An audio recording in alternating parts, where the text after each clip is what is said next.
सुरू करायचं चला नमस्कार. आज आपलं या ठिकाणी स्वागत आहे. मी ऊर्जा खात्याचा मंत्री 28 नोव्हेंबरला झाल्यानंतर ही माझी पहिली भेट आहे आपल्या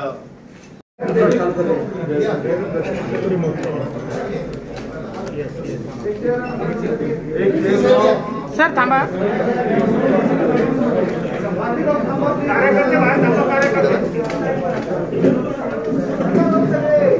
आता फक्त गर्दी करू नका.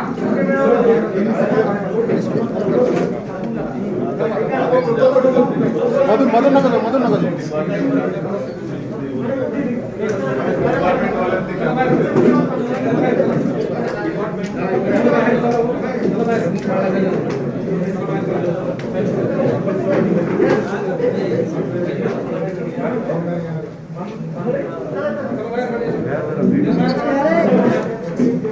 स्लग चेंज करा. नितीन राऊत पीसी तालुक्यातलं बिडकीन आहे तिथे स्वतंत्र उपविभागाचा जो प्रश्न आहे तो गेल्या 10 वर्षापासून तर तो त्याच्या संदर्भात काही मागणी आलेली आहे. मागणीचा विचार सुरू आहे आणि लवकरच त्याच्यावर निर्णय करण्यात बरं मी विचारू भाजपचं काही दिवसांपासून कौतुक सुरू आहे, खास करून शिवसेनेकडनं जेव्हापासून भेट झाली. म्हणजे काल संजय पारंपरिक ऊर्जा स्रोतांवर शिफ्ट झालं तर पर्यावरणालाही फायदा होईल. तर या दृष्टीने काही करताय का? कारण तुमचा मोठा फार आहे आणि यात हजारो कोटी रुपये खर्च होतो. सर त्याला लागून एक प्रश्न आहे. पर्यावरण जे सोलर सिस्टीमचं जी योजना आहे त्या योजनेला प्रोत्साहन देण्यापेक्षा महावितरण त्याला प्रोत्साहन देत नाही. अधिकारी त्याला सहकार्य करत नाही. ही योजना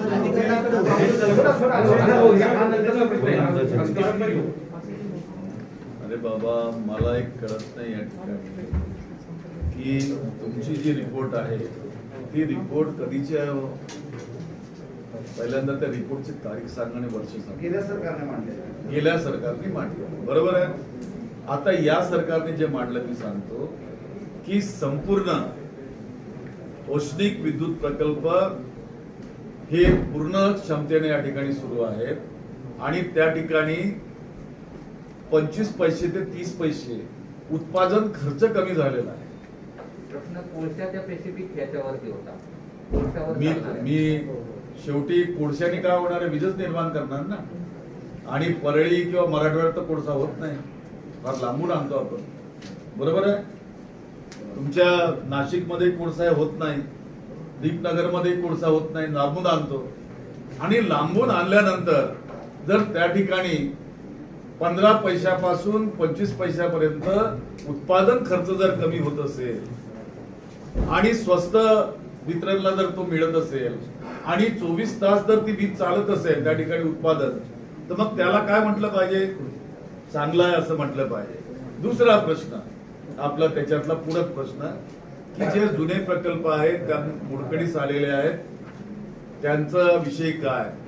तर आमच्या विभागानं निर्णय घेतलेला आहे कॅबिनेटमध्ये की नवीन औष्णिक प्रकल्प आम्ही आणणार नाही.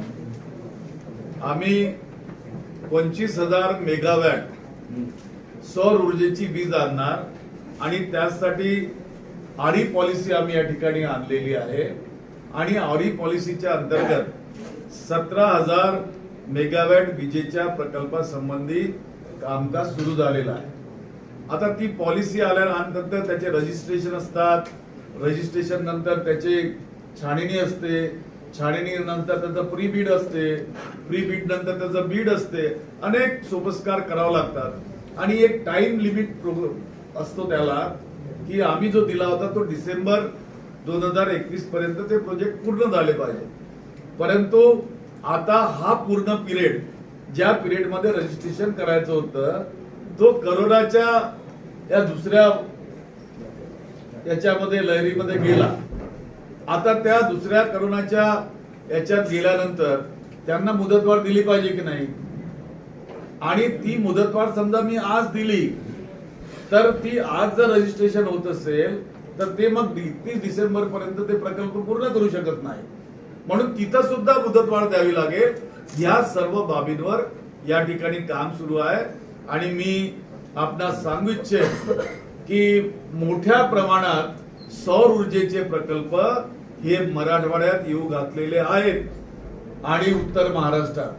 त्यामुळं आपण निश्चितपणे आपल्या लोकांना या ठिकाणी आनंद वाटेल की ते सौर ऊर्जेचे प्रकल्प आल्यानंतर या ठिकाणी रोजगार सुद्धा निर्माण होईल आणि उद्योगधंदे सुद्धा वाढतील. हो, सौर ऊर्जेचा विषय केला. आता शेतकऱ्यांसंदर्भात सुद्धा बोलला. शेतकऱ्यांसाठी जी मुख्यमंत्र्यांच्या नावावर योजना आहे ना, अशा पद्धतीची भाषा करते. भेटीनंतर काही बदललेलं असं दिसेल तुम्हाला? म्हणजे तुम्ही सहकार्य म्हणून विचारतो का? गुप्त बैठकीचा परिणाम आहे काय? असं काही झालंय का? आता कारण कौतुक सोहळा फार सुरू झाला. गुप्त बैठकीचे तर अनेक सूर असतात, परंतु एक सांगतो की ही सरकार जी विराजमान झाली ती पहाटेला अंधारात जाऊन शपथविधी घेणारी सरकार नव्हती. उघडपणे उजेडामध्ये शपथविधी घेणारी ही महाविकास आघाडीची 3 पक्षाची सरकार होती. या सरकारला कुणीही या ठिकाणी पाडू शकत नाही आणि तिन्ही पक्ष संपूर्ण ताकदीनिशी माननीय उद्धवजी बाळासाहेब ठाकरे यांच्या नेतृत्वात या राज्यामध्ये काम करतील. काम करत असताना मी धन्यवाद देऊ इच्छेन माननीय मुख्यमंत्र्यांना की त्यांनी कोरोनाच्या दोन्ही लहरीच्या प्रसंगाला आणि त्या युद्धाला, कोरोनाच्या महामारीच्या युद्धाला मोठ्या सामर्थ्यपणे आणि शांतपणे त्याला त्यांनी सामोरे गेले ते आणि त्यांनी जो महाराष्ट्र बिघडू शकत होता त्याला सावरण्याचं काम केलं. आज मुंबई सारखं शहर ज्याची लोकसंख्या आपल्या शहराच्या कितीतरी पटीने जास्त असेल ते सुद्धा त्याची लेवल कमी झाली या ठिकाणी. आपल्या औरंगाबादच्या लेवल 1 वर आपलं शहर आलेलं आहे, नागपूर लेवल 1 वर आलं आहे. ही राज्य सरकारची जी एकता आहे आणि अखंडता आहे याचा परिणाम आहे. हे दाखवतं की एकजुटीने, एका दिलाने, एका मनाने, एका हृदयाने जर काम केलं तर काही अशक्य नाही. आपण कितीही मोठं संकट आलं तर त्या संकटावर मात करू शकू, ही बात या ठिकाणी करण्यात आली.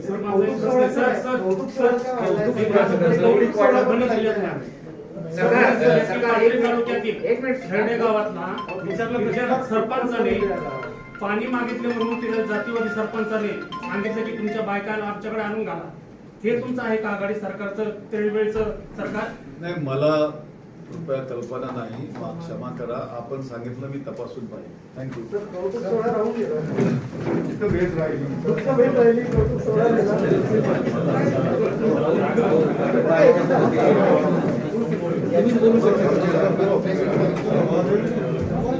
आप आराम से सबको निकला दो, इसके बाद हिलेंगे.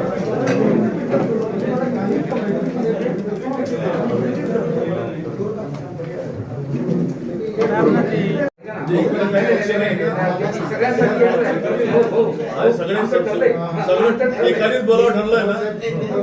नाही, एकाने बोलावं असं ठरलं असेल तर मग मी त्यांचे 2 प्रश्न घेतो आणि मग सोडून देतो. शेतीच्या संदर्भात त्यामुळं फार शेतकऱ्यांच्या संदर्भात प्रश्न विचारले जात नाही. एक असं काय जात नाही? आहे शेतकऱ्याच्या संदर्भात मी शेतकरीच आहे, तेच चर्चा आहे. असं नाही की मी शेतकरी नाही म्हणून. ऊर्जेच्या संदर्भात आणि तोही अल्पबुधारक आहे. त्यामुळे शेतकऱ्याचा प्रश्न टाळू नका ही विनंती. एक लक्षात घ्या की आमचं जेव्हा आमची महाविकास आघाडी स्थापन झाली त्या आघाडीचा जेव्हा मुख्यमंत्री आम्ही सन्माननीय नामदार उद्धवजी बाळासाहेब ठाकरे यांना घोषित केलं आणि जो पहिला शपथविधी झाला त्या शपथविधीला आवर्जून शेतकऱ्यांना त्या ठिकाणी निमंत्रित करण्यात आलेलं होतं आणि आम्ही त्यांना निमंत्रित करून केवळ सन्मान दिला नाही तर एक मेसेज दिला की आम्ही ज्या पॉलिसीज आमच्या बनतील त्या पॉलिसीज शेतकऱ्यांना त्यांच्या बाजूनी त्यांना उभं ठाकण्यासाठी राहतील आणि त्या दृष्टीने आम्ही या ठिकाणी काम करू आणि ते केलेलं आहे. त्यामुळंच कृषी वीज जोडणीसारखे कार्यक्रम या ठिकाणी आणले गेले आहेत. सौर ऊर्जेचे कार्यक्रम या ठिकाणी आणलेले आहेत. मुख्यमंत्री सौर योजना सुरू आहे. कुसुमची योजना सुद्धा आता चालू झालेली आहे, त्याचे रजिस्ट्रेशन सुरू झालेले आहेत आणि आपण लवकरच बघाल की मोठ्या प्रमाणात सौर ऊर्जेचं जाळं आपल्या राज्यात पसरलेलं आपल्याला आढळेल. आता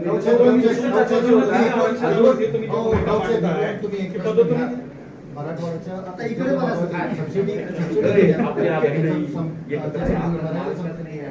उद्योगांना सबसिडी मिळेल का? कारण त्यांच्या संदर्भात आता पूर्ण मागे लॉकडाऊन होतं, ब्रेक द चेन होती, उद्योगही हाताला आलेले आहेत, त्यांना सबसिडी मिळणार का या संदर्भात सांगतो.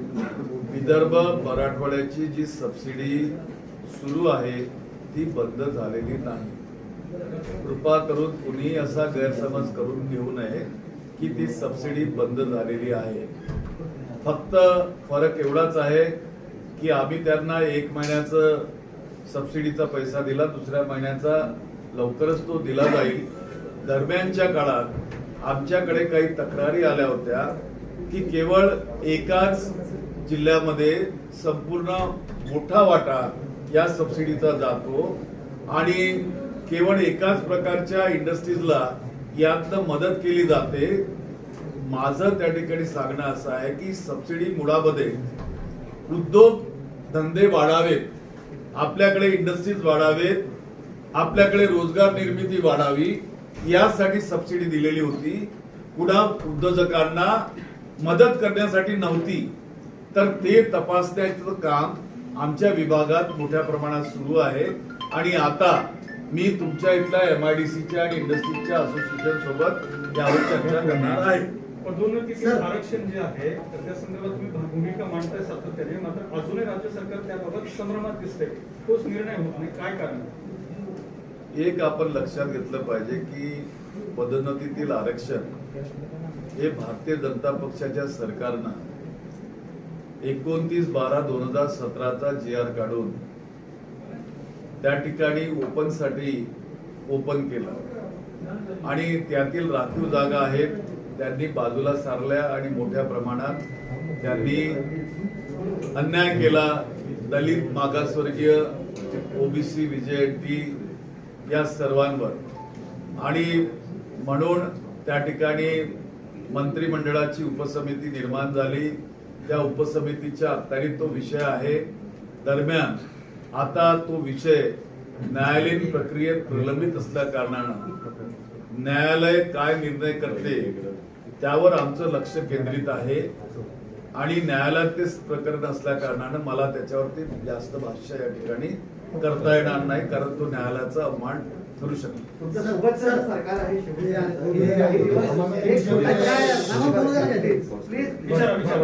कोरोनाचा पहिली लहर आली आणि त्या लहरीनं अनेकांचं जीवन उद्ध्वस्त केलं, अनेकांचे रोजगार उद्ध्वस्त केले. राज्य शासन, केंद्र शासनानं वर्क फ्रॉम होमचा त्या ठिकाणी नारा दिला आणि अनेक पत्रकार आणि जे लोक आपल्या घरून काम करू शकत होते ते सर्व मंडळी वर्क फ्रॉम होम करायला सुरुवात झाली. काही लोकांचे रोजगार सुद्धा पत्रकारांचे यामध्ये गेलेत आणि चांगल्या चांगल्या कंपनी मधल्या डायरेक्टर्स आणि मोठ्या लोकांचे सुद्धा रोजगार गेलेत. परंतु वर्क फ्रॉम होम म्हटल्यानंतर वीज ही 24 तास 24/7 ही आली आणि 24/7 क्वालिटीची वीज देणं आणि सातत्यानं ते पुरवणं त्या पहिल्या लहरीच्या लॉकडाऊन मध्ये आमचं अर्ध कर्तव्य होतं आणि ते करण्याचं काम आम्ही मोठ्या प्रमाणात केलं. लहर संपते न संपते निसर्ग चक्रीवादळ आलं आणि निसर्ग चक्रीवादळानं अख्ख्या कोकणाला ओरपडून काढलं. प्रचंड नुकसान त्या चक्रीवादळानं कोकणामधलं केलं. त्या नुकसानीतून कोकणाला उभं करण्याचं काम त्या काळामध्ये करण्यात आलं. तर मध्येच अख्खी मुंबई अंधारात चालली गेली. ज्या मुंबईला कधी अंधारात जावं लागलं नाही ती पहिल्यांदा अंधारात गेली आणि ज्या अंधारातून बाहेर काढायला जवळपास 10 ते 12 तास लागत असताना अवघ्या 3 तासामध्ये आम्ही मुंबईला वीज पुरवठा सुरळीत करून त्या ठिकाणी दिला आणि आता मुंबई आणि MMR रिजन असं एम्बेडेड पॉवर जनरेशनचं आणि त्या ठिकाणी वितरणाचं जाळं आम्ही त्या निमित्ताने करत असतो. अनेक गोष्टी त्या काळामध्ये समोर आल्या, त्याची कारणं आली. आमच्याकडे MERC ची रिपोर्ट आली, केंद्र सरकारची रिपोर्ट आली, पोलीस विभागाची रिपोर्ट आली, आमच्या खात्याची रिपोर्ट आली. त्या सर्वांवर आम्ही विचार विनिमय करून एक ATR तयार केला आणि तो ATR तयार करून आता मुंबई आणि MMR रिजनचं एम्बेडेड पॉवर जनरेशनचं काम त्या ठिकाणी सुरू केलेलं आहे. ते संपतं न संपतं थोडासा सवड आता आपल्याला मिळेल हा विचार डोक्यात आला आणि दुसरी लहर सुरू झाली कोरोनाची. या दुसऱ्या लहरीनं, पहिल्या लहरीनं तर आमचे जितके वयोवृद्ध आई वडील होते, आप्त मित्र होते, त्यांना नेलं. तर दुसऱ्या लहरीनं आमचे बंधू, आमच्या भगिनी ज्या तरुण होत्या त्यांचं सुद्धा या कोरोनाच्या महामारीमध्ये निधन झालं.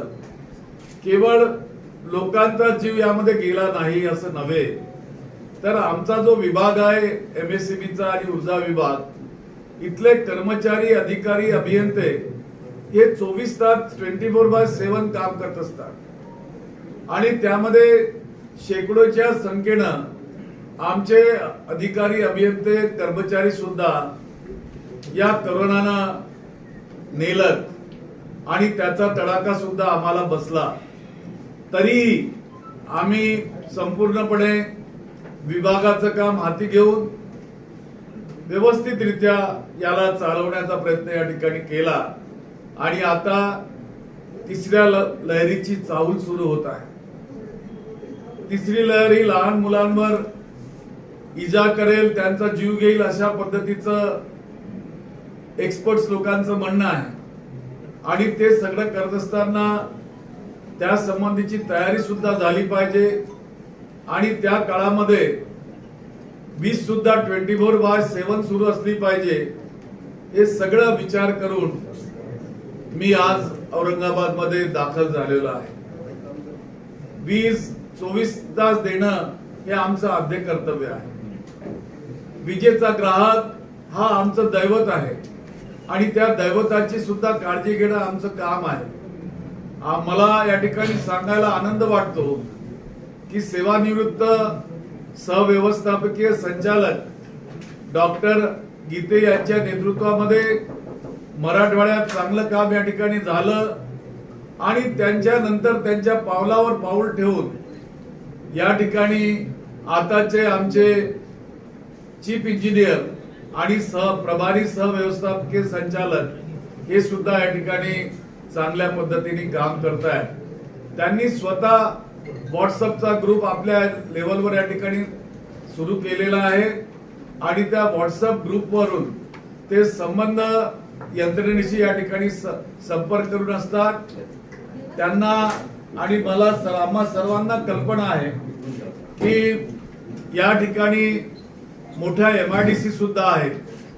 उद्योगांवर सुद्धा विजेचा परिणाम होऊ नये, त्यांचा उद्योगही चालला पाहिजे, आपला रोजगारही चालला पाहिजे आणि घरगुती जे ग्राहक आहेत त्यांच्या घरातला टीव्ही असो, त्यांचा मोबाईल चार्जिंगचं काम असो किंवा त्यांचं लॅपटॉपवर व कॉम्प्युटरवर काम करणं असो, यासाठी विजेचा पुरवठा दर्जेदार पद्धतीने देणं हे आमचं काम या ठिकाणी आहे आणि ते करण्यास आम्ही कटिबद्ध आहोत आणि ते आम्ही करणारच हे मी या ठिकाणी आवर्जून आपल्याला सांगेन. विजेच्या बाबतीमध्ये जी काही कमतरता असेल आपल्या औरंगाबाद जिल्ह्यामध्ये, मराठवाड्यात, ती पूर्ण केली जाईल. मी सर्वांशी भेटतो आहे. आदरणीय नामदार भुमरे साहेब सुद्धा माझ्या सोबत या ठिकाणी आहेत. ते आवर्जून खास यासाठी आलेत. त्यांचा प्रदेश आहे हा, त्यांचं गाव आहे, त्यांचा जिल्हा आहे आणि त्यांना सुद्धा वाटतं की आपण ऊर्जा खात्याच्या माध्यमातून आपल्या मतदारसंघात नव्हे तर जिल्ह्यातल्या लोकांना न्याय मिळवून दिला पाहिजे, म्हणून ते आज या ठिकाणी उपस्थित झालेले आहेत. आम्ही मी या ठिकाणी आपल्याला विश्वास देऊ इच्छेन की निसर्गाचं चक्रीवादळ असो, आता तोक्तेचं चक्रीवादळ आलं, त्यांनी रत्नागिरी सिंधुदुर्गला सुद्धा धुवून काढलं, त्याला सुद्धा पूर्ववत करण्याचं काम आमचं 100% आता पूर्ण झालेलं आहे. आणि चक्रीवादळ आता दरवर्षाला यायला लागलं गेल्या कित्येक वर्षापासून, म्हणून आता आम्ही त्याची परमानंट उपाययोजना सुद्धा व्हावी या दिशेने आम्ही आपली पावलं टाकणं सुरू केलेलं आहे. त्याचा डीपीआर करणं सुरू झालं आहे.